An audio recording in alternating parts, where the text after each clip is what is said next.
दोस्तों फीवर के differential diagnosis में आगे बढ़ते हैं और देखते हैं कि और क्या क्या हमें मिलता है इसमें फीवर्स में। चलिए दोस्तों, लुक रहता है कि नहीं रहता है दोस्तों। टॉक्सिक लुक रहता है मलेरिया में, कैन अपीयर इल, यानी कि थोड़ा बहुत टॉक्सिक लुक रहता है।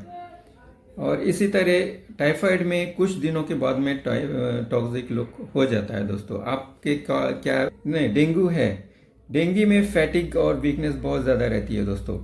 फैटिक और वीकनेस डेंगू में बहुत ज़्यादा रहती है। कॉमन कोल्ड में यूजुअली पेशेंट वेल रहता है, ठीक ठाक रहता है। और इसी तरह जो है फ्लू में सिक रहता है और एग्जॉस्टेड रहता है। अपर रेस्पिरेटरी ट्रैक्ट इन्फेक्शन में माइल्ड जो है सिम्टम्स रहते हैं, चूँकि ये बैक्टीरियल इन्फेक्शन मोस्टली रहता है, तो इसमें जो भी रहता है माइल्ड ही रहता है दोस्तों। चलिए दोस्तों, ये होने के बाद हम प्रैक्टिकल पॉइंटर्स कुछ देख लेते हैं। जैसा कि मलेरिया अगर आपको किसी को सस्पेक्ट कर रहे हो तो फीवर रहेगा, चिल्स रहेंगी, रैगस रहेंगी, प्लस स्वेटिंग हो रहेगी, और मस्कीटो वाले एरिया में। ठीक है, इसमें अगर आपको कुछ कमेंट करना है तो मुझे ज़रूर बता देना कि आपने कैसे यानी कैसे पेशेंट जो है देखे हैं मलेरिया के केसेस में।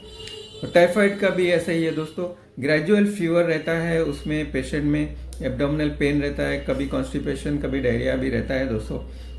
आफ्टर सस्पिशियस फूड वाटर, यानी कि यहाँ पे तो सभी लोग फूड वाटर सस्पिशियस ही लेते हैं, और जनरली टाइफाइड तो साल के 12 महीने रहता है दोस्तों। तो उसमें ग्रेजुअल फीवर रहता है, लेकिन पेशेंट हमारे पास जब तक आता है तो उसका ग्रेजुअल तो चला जाता है, हमारे पास हैवी फीवर लेके ही आता है जनरली। डेंगू में सडन वेरी हाई फीवर रहता है दोस्तों, सीवियर बॉडी पेन रहता है, रेट्रो ऑर्बिटल पेन रहता है, रैश सेकंड या थर्ड डे आता है। तो इसलिए फीवर के पेशेंट में रैश देखना बहुत ज़रूरी है दोस्तों।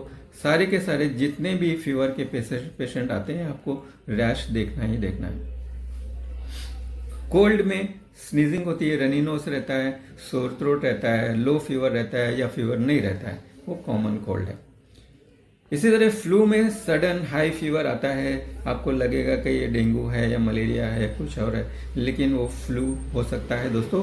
उसमें चूंकि रेस्पिरेटरी सिम्टम्स रहते हैं, cough, myalgia, headache, more severe than cold. जो नॉर्मल कॉमन कोल्ड है उससे सीवियर टाइप का जो है इसमें सिम्टम रहते हैं दोस्तों।